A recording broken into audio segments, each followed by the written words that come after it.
Muy buenas tardes, Gustavo. La profesora Silvia Valdés y quien te habla te saluda. Muchas gracias por el contacto. Hola, gracias a ustedes. Buenas tardes, Silvia. Buenas tardes, Manuel. ¿Cómo están las cosas por allá? Bueno, acá, mire, le voy a decir, estamos con 33 grados centígrados de temperatura y 38 de sensación térmica. Coño, qué fuerte. Sí, está bravo. Y además, el verano, ¿no? Sí. Claro. Sí, y además sí. le voy a decir que lo de la inflación no me lo pregunte. Porque si le digo lo de la inflación... No. Ah, bueno. Y felicitaciones a ustedes que lograron bajarla, la inflación. Ah, bueno, les vamos a tener que prestar al ministro Eso. de Hacienda. Exacto, Claro. exacto. Bueno, Gustavo, Claro. la requisitoria del día de hoy tiene que ver con cuál es tu mirada con el primer año del gobierno de Boric, ¿no? ¿Cuáles son, a tu criterio, las cosas que debemos de resaltar? Bueno, ahí es bastante curioso, ¿no? Porque las expectativas de hace un año eran gigantes, eran enormes, eran muy diferentes a lo que tenemos ahora. Yo creo que había comentado en el programa hace unas semanas que para la segunda vuelta en la que ganó Boric, él modificó su programa original, Ajá, que sí. era bastante más atrevido, bastante más radical, que tenía muchísimas ofertas en beneficio popular, ¿no? Y eso lo tuvo que modificar para poder acceder a los votos de lo que se mal llama la centroizquierda. Bueno, lo concreto es que con este nuevo programa, que como ya digo, es mucho más blando que el original, se han dado dos situaciones bastante fuertes, bastante marcadas en este año. Primero, una oposición arrogante y prepotente que no le permite ni le aprueba prácticamente ninguna de las leyes que van en beneficio para el pueblo o que tenían el propósito de financiar las reformas que proponía Boric para poder mejorar sueldo mínimo, las pensiones, la reforma tributaria, etcétera. Y bueno, esas reformas han sido rechazadas por la derecha y por parte de lo que es el llamado centro, ¿no? Entonces eso ha generado una apatía en la población, un descontento bastante grande que incluso yo comparto, porque no todas las reformas eran de carácter económico. Por mencionar alguna, una de las promesas de campaña de Gabriel Boric fue que él no iba a firmar el TPP-11 y lo hizo en el primer programa y en el segundo programa. Sin embargo, a fines de diciembre sí se aprobó el TPP-11, que como bien ustedes saben es bastante dañino para la soberanía económica de las sectores más vulnerables. Claro. Los que se benefician siempre son los grandes empresarios, pero bueno, acá en Chile habrá 5.000 grandes empresarios y somos 17 millones, entonces está muy mal repartido el pastel.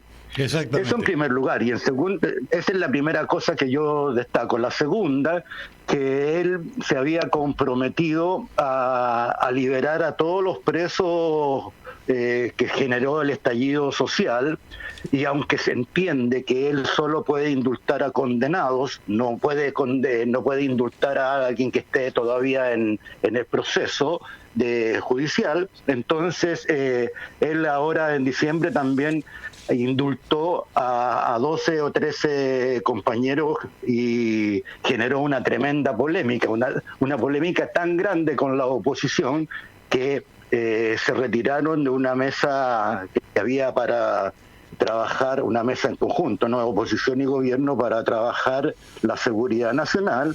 La oposición se retiró, la derecha se retiró, y eso generó entonces otros inconvenientes. Claro. A ver, y una tercera cuestión. Permití un segundito, Silvia. Silvia, dale. No, yo simplemente quería hacer dos preguntas. En primer lugar, el tema anterior, el tema de la reforma tributaria, que aparentemente esta reforma tributaria hubiera sido importante básicamente porque consistía en sacarle dinero en impuestos a los que más tienen y iba a solventar los planes progresistas de gobierno de Boric, aparentemente. Pero antes de eso hubo una disputa entre el ex ministro de Educación, que por suerte hubo ese cambio ministerial del que queríamos preguntarte también después, Gustavo, entre este ministro que se llamaba Marco Antonio Ávila y una de las, digamos, diputadas del Partido Verde, Delgado. Y después de eso ocurrió que el Partido Verde se retira y es en parte debido a eso que no se aprueba la reforma tributaria. Esto es algo que me comentaron así sesgadamente y quería corroborar si era así. Bueno, algo cierto de eso hay, aunque no en su totalidad. Efectivamente, el ministro Ávila de Educación, que no fue cambiado en este cambio de gabinete, creí que sí. Se mantiene. Uy.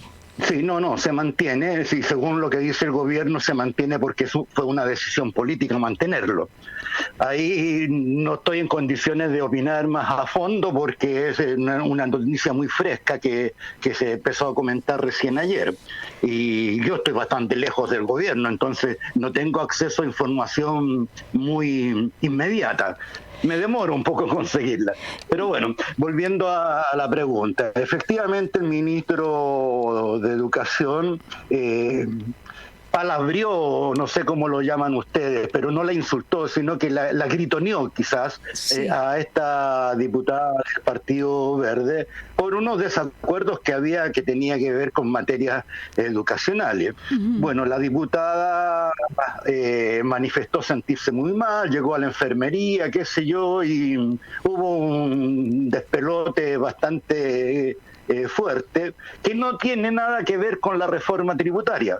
Sin embargo, esta diputada no se presentó a votar. O sea, estaba en la sala, estaba en la discusión ya y se retiró. Entonces ahí hay una cuestión de carácter político que está siendo arrastrada por una tal Pamela Giles, que no sé si ustedes la habrán oído nombrar. Es una ex militante comunista que se fue del Partido Comunista hace más de 30 años. Yo la conozco personalmente. Es una mujer muy ambiciosa, muy populista.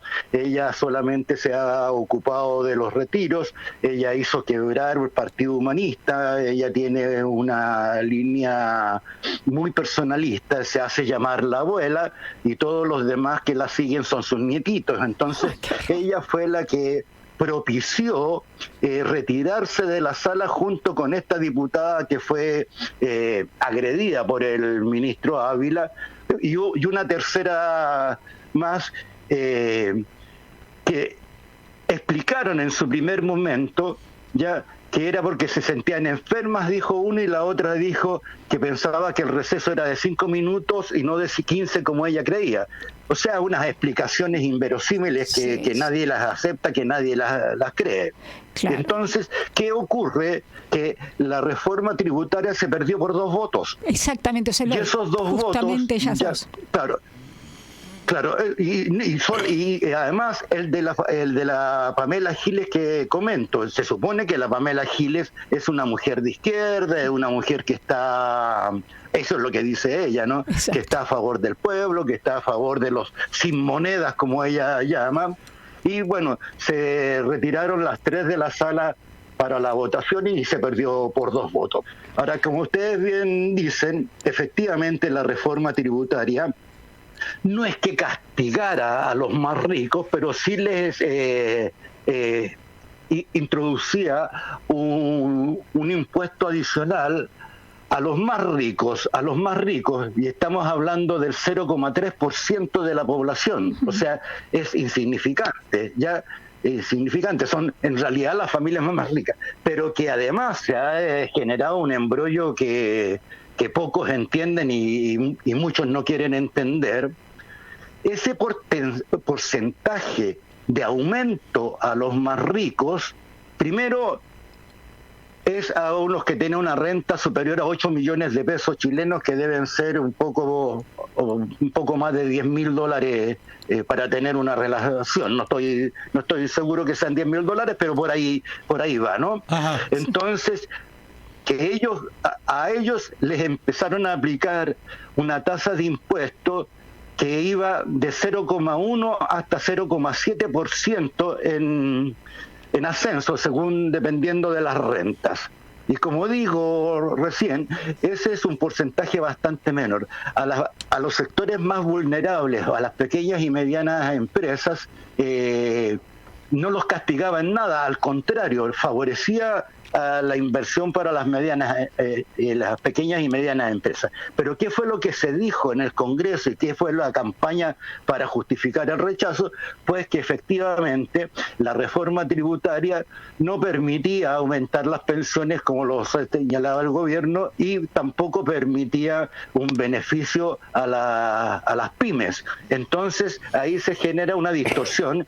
Y claro, los que entendemos un poco de economía y que estamos un poco metidos en el tema político, vamos interpretando las distintas señales, pero la gran mayoría de la población se queda con lo que dice la televisión, claro, y como ocurre también allá en Argentina, sí. La televisión penetra, la televisión miente, la televisión está al servicio de las clases dominantes, y claramente eso genera un desconcierto de la población más vulnerable, el no entender por qué pasan las cosas y echarle entonces la culpa a este gobierno que se supone que era progresista original y que hoy día está castigando a los más pobres. Y eso es lo que se dice entonces. Claro, y quiero recordarle a los oyentes que estamos hablando con Gustavo Simpson. Él es un compañero, corresponsal de A Voz Patria, que está en la octava región de Chile, allá,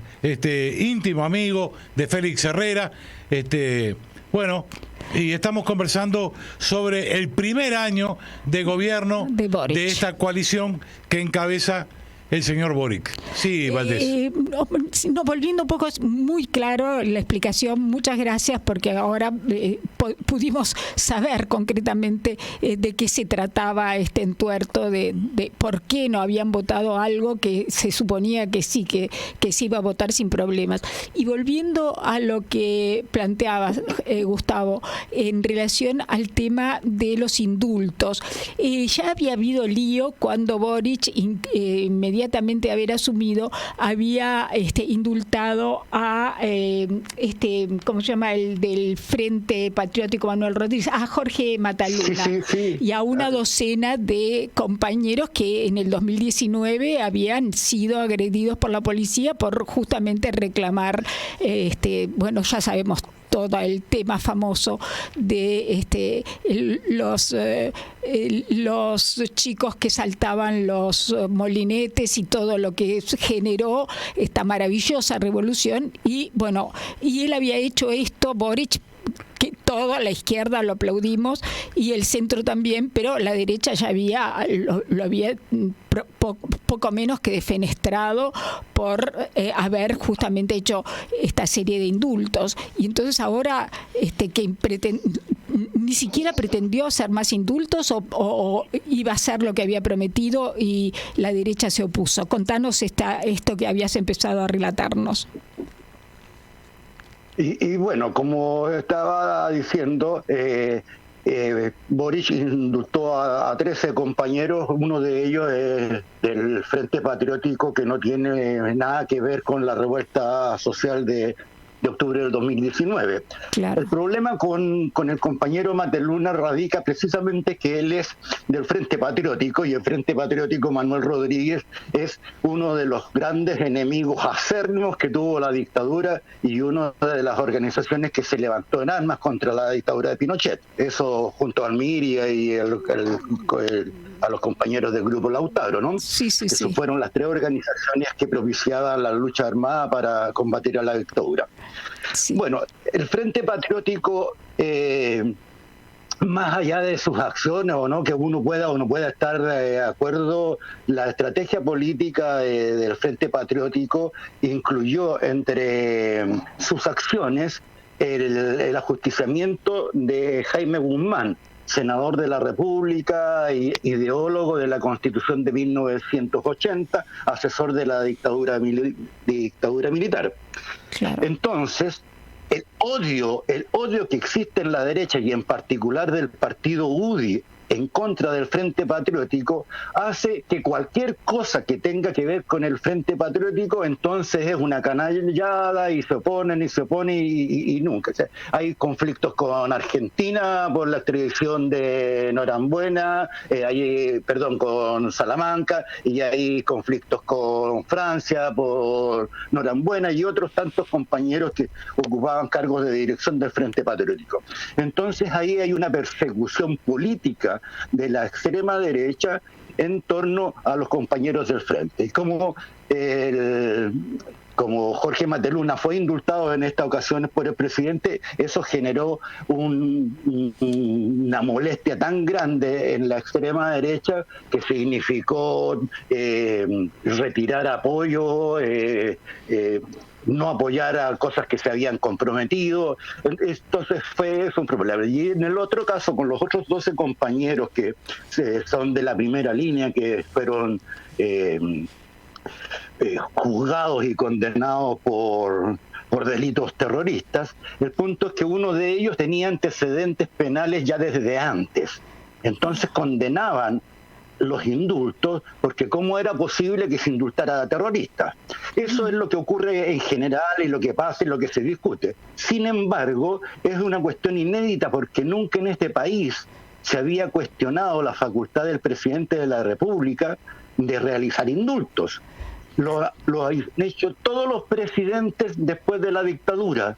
Lo hizo el mismísimo Pinochet y lo hicieron todos los presidentes que yo tengo recuerdo, Salvador Allende, Eduardo Frei padre y Jorge Alessandri, del que yo recuerdo que ya era muy chico.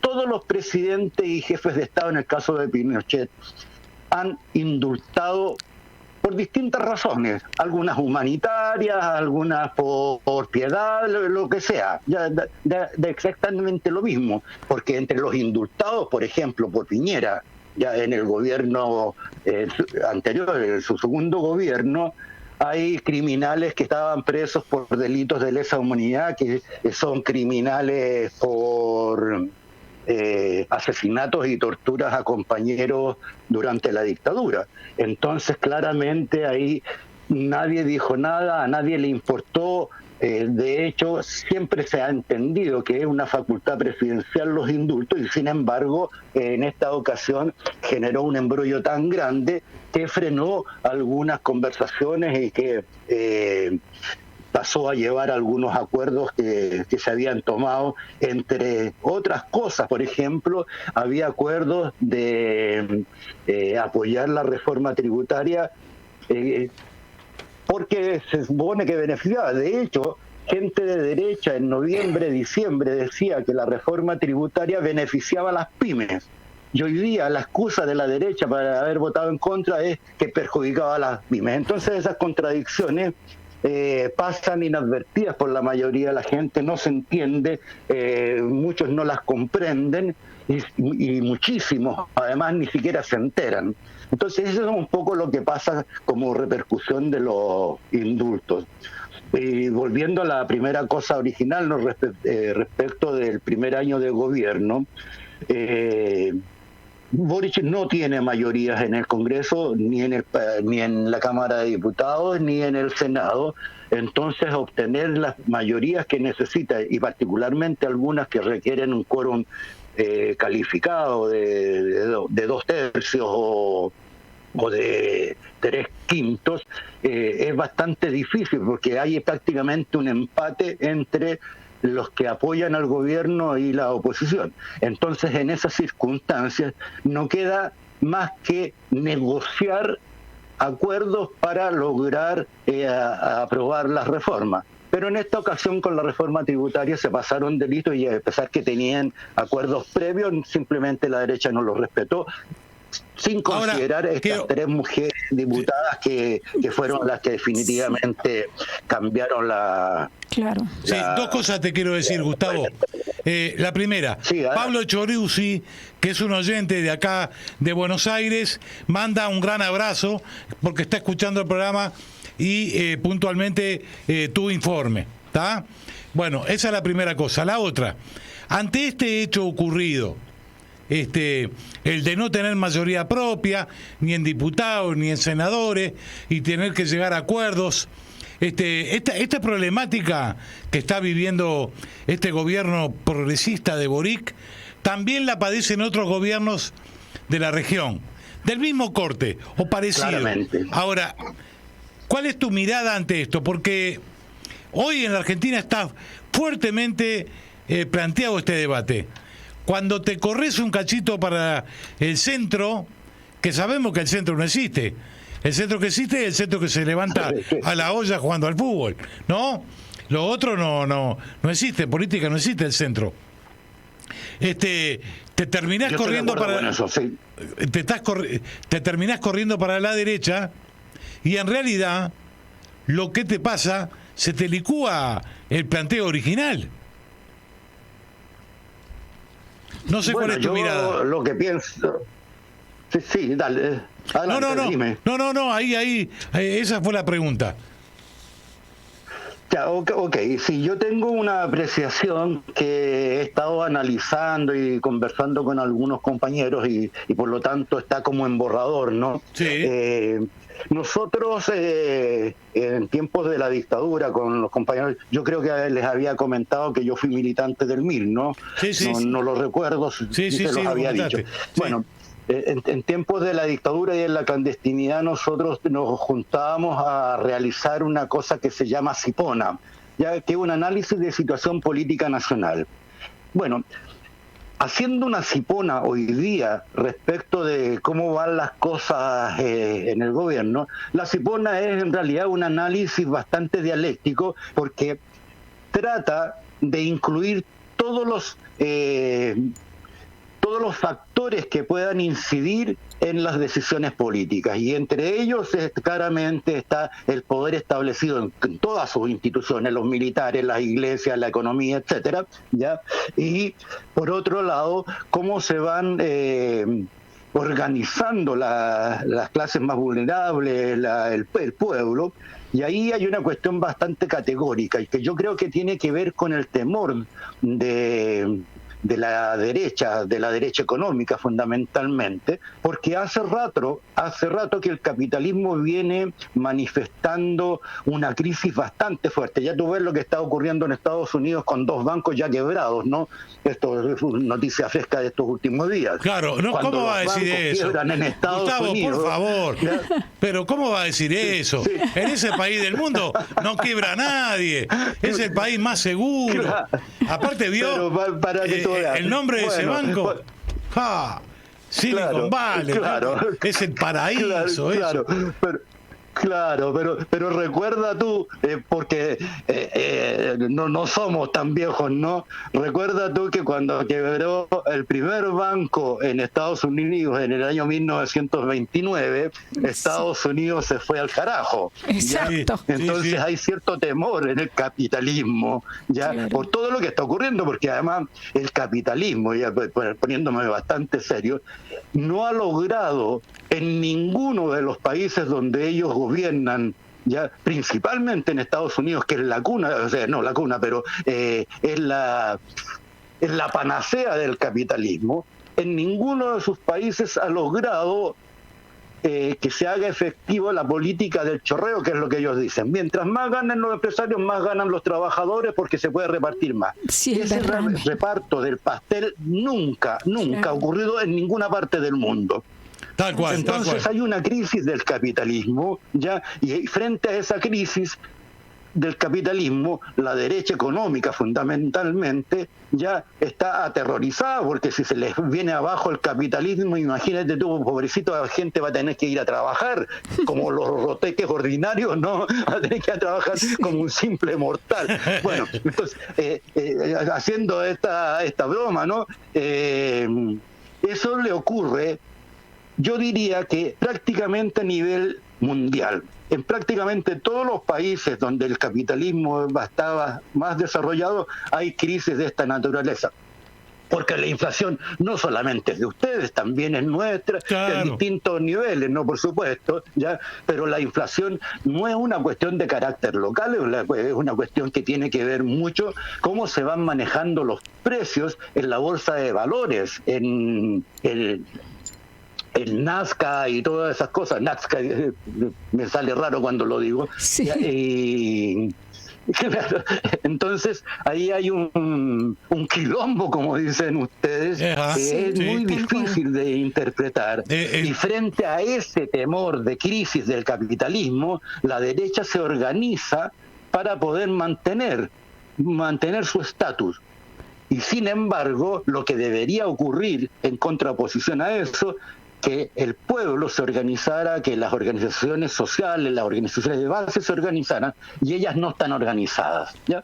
Simplemente no están organizadas. Acá en Chile, por lo menos, acá todos estamos discutiendo cuál es la bandera más roja y cuál es el que tiene el timbre más bonito, el sello más bonito, y quién tiene un discurso más profundo de izquierda. Mire, eso pasa lamentablemente. Mire que acá está medio parecido también, ¿eh? Sí, muy parecido. Sí, claro, está bastante parecido. Y encima con la inflación. Bueno, es que claro, y bueno, y pasa en Argentina, y pasa en Colombia, y pasa en Ecuador, y pasa en Perú. Ya tú ves lo que estaba ocurriendo en Perú. Hoy sale, hoy después de ti, después de las 18 horas sale el compañero de Perú, con todo lo que está pasando allá. Gustavo, nos hemos quedado sin tiempo.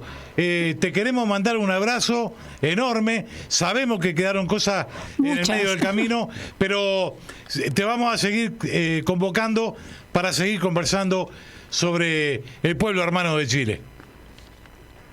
Perfecto, cuando ustedes quieran cuenten conmigo, yo estoy disponible siempre, así que el abrazo de vuelta para ustedes también y el compañero auditor que nos estaba escuchando y nos mandó saludos. Bueno. Aquí estamos, pues entre todos hacemos patria, ¿no? Ahí está. Sí. Un abrazo enorme, Gustavo. Sí.